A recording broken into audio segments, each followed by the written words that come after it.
Bom dia! Lindo, maravilhoso e abençoado dia na presença de Deus. Hoje vamos iniciar mais um livro da Bíblia, que é a segunda carta de Paulo aos Tessalonicenses. Uma carta de 3 capítulos, uma carta pequena, porém muito importante porque traz aqui também mais alguns esclarecimentos sobre a volta de Jesus e outras exortações também. Amém?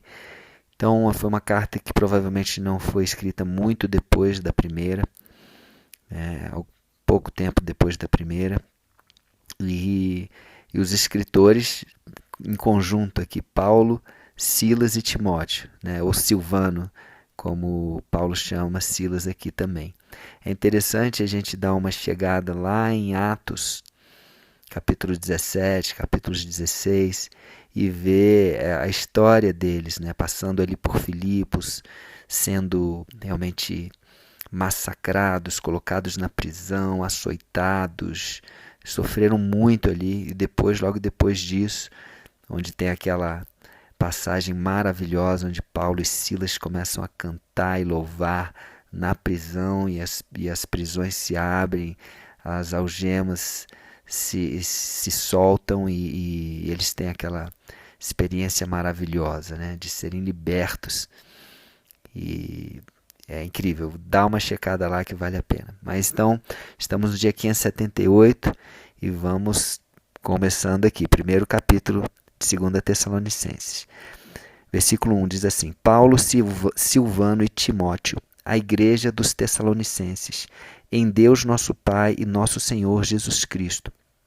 Graça e paz a vós outros da parte de Deus Pai e do nosso Senhor Jesus Cristo. Uma saudação bem parecida com a primeira carta, mas o interessante aqui, né, que ele repete nos 2 primeiros versículos essa expressão, Deus nosso Pai e nosso Senhor Jesus Cristo, né, 2 vezes.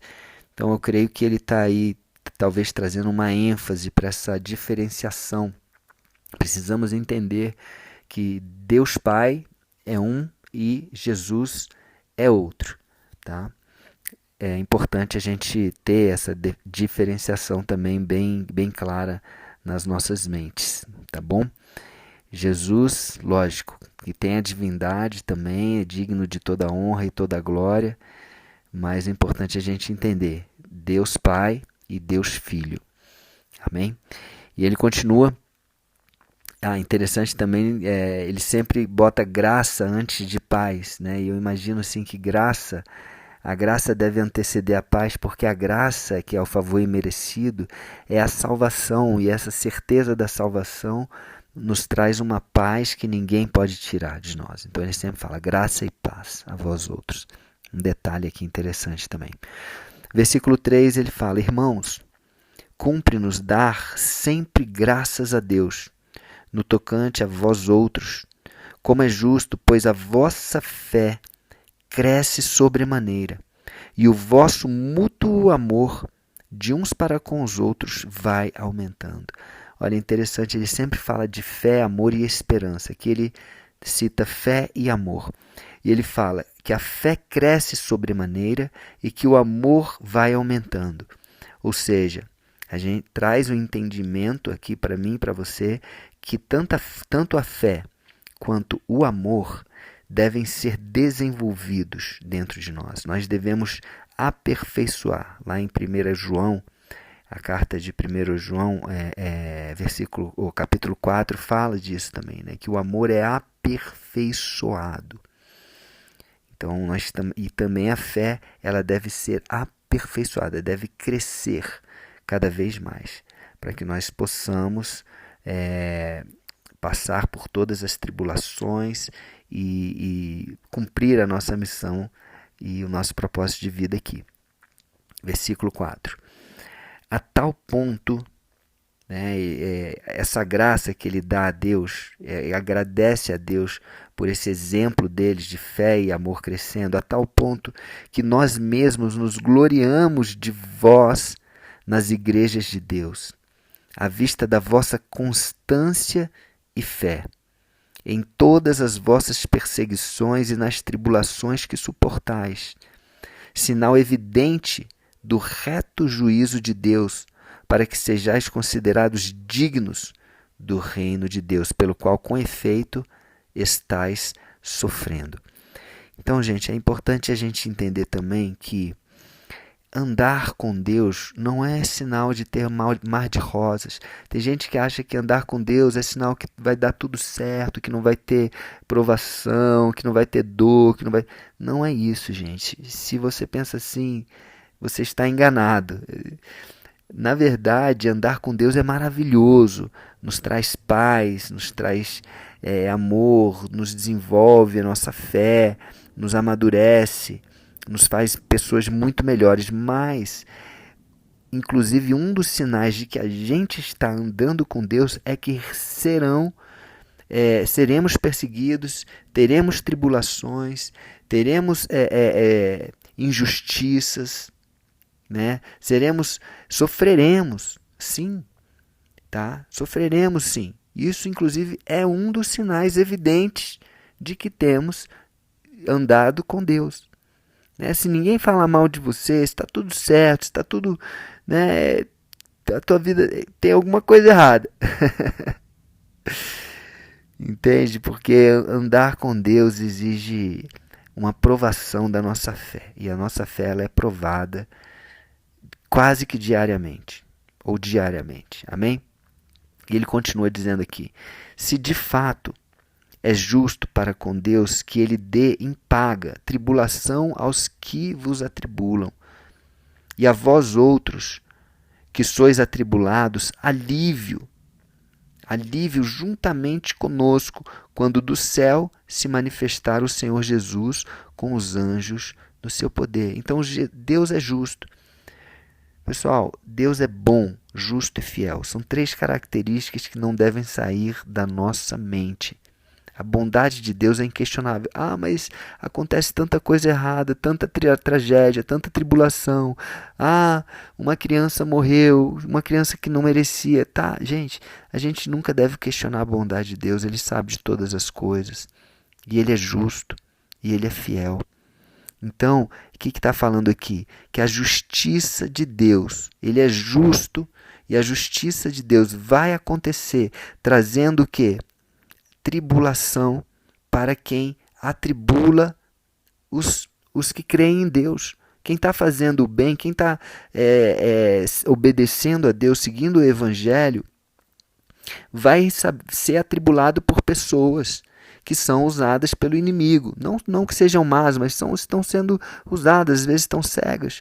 Essas pessoas vão receber a justiça, que não é boa, mas nós que fazemos a vontade, que acreditamos em Deus, que obedecemos a Jesus, o Evangelho de Jesus, nós teremos o quê? Alívio. E esse alívio vem quando? Quando o céu se manifestar o Senhor Jesus com os anjos no seu poder. Talvez não vai ser nessa vida. Né? Lógico que o próprio Jesus fala, troca a carga comigo, eu quero aliviar a sua carga, sim, mas o alívio total, ele vai vir na próxima vida, não nesta vida aqui. Tá? Não espere um alívio total, um descanso total aqui.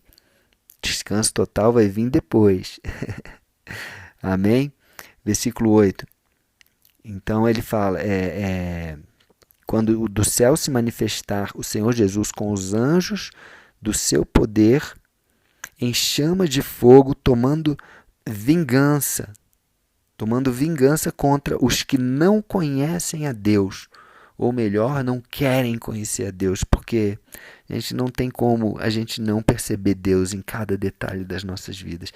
Então, aquelas pessoas que não querem conhecer Deus, não conhecem, não fazem questão, e contra aqueles que não obedecem ao Evangelho de nosso Senhor Jesus. Jesus veio trazer as boas novas, estão acessíveis, mas pessoas que conheceram e não obedeceram, não quiseram obedecer, fizeram pouco caso da vinda de Jesus, né, do que Ele fez, do que Ele trouxe para nós, o Evangelho, as boas novas.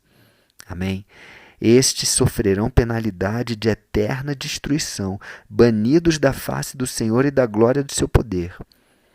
Gente, o inferno existe, tá? É o lago de enxofre, de fogo eterno. Então, cuidado, leia a Bíblia. Versículo 10. Quando vier para ser glorificado nos seus santos, a ser admirado em todos os que creram naquele dia. Portanto, foi crido entre vós o nosso testemunho. Quando ele fala naquele dia, ele está se referindo não só a um dia, ele está se referindo ao dia do Senhor, que também não é apenas um dia, são muitos dias que vão vir tribulações, que vai vir julgamento final, entende? Então, tudo isso faz parte do dia do Senhor, que é o que ele está se referindo aqui. Versículo 11. Por isso também não cessamos de orar por vós, para que o nosso Deus vos torne dignos da sua vocação e cumpra com poder todo o propósito de bondade e toda a obra de fé. Então, Paulo ele está sempre orando pelas igrejas, orando pelos irmãos, tá? E nós devemos ter isso com a gente. Inclusive, na carta passada, no versículo 17 do capítulo 5, ele fala: orai sem cessar. O que é orai sem cessar? É que nós tenhamos esse estilo de vida, de estar sempre em oração, sempre orando, conversando com Deus, intercedendo pelos nossos irmãos, intercedendo pelo nosso país, pelos nossos líderes. É importante. Amém? E versículo 12 para fechar. A fim de que o nome de nosso Senhor Jesus seja glorificado em vós, e vós sejam glorificados nele, segundo a graça do nosso Deus e do nosso Senhor Jesus Cristo. E aqui no último versículo ele repete assim, mais ou menos o mesmo que ele falou ali nos dois primeiros, né? Deus Pai e Senhor Jesus Cristo, está fazendo essa diferenciação mais uma vez. Então, essa oração que ele faz é para que tanto Jesus seja glorificado através da igreja, como a igreja seja glorificada através de Jesus. Amém? Assim como o Pai e o Filho, Deus e Jesus, um glorificando o outro, assim devemos ser nós, a igreja e Jesus. Nós, a noiva, e Jesus, o noivo. Amém?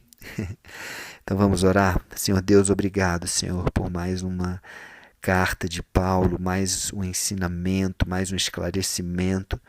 Pai, obrigado pela sua revelação, pela tua palavra, Pai. Nós aceitamos, Pai, eu recebo mais uma vez o meu Senhor Jesus como Senhor e Salvador da minha vida. Amém? Um beijo no coração e até o próximo dia do projeto.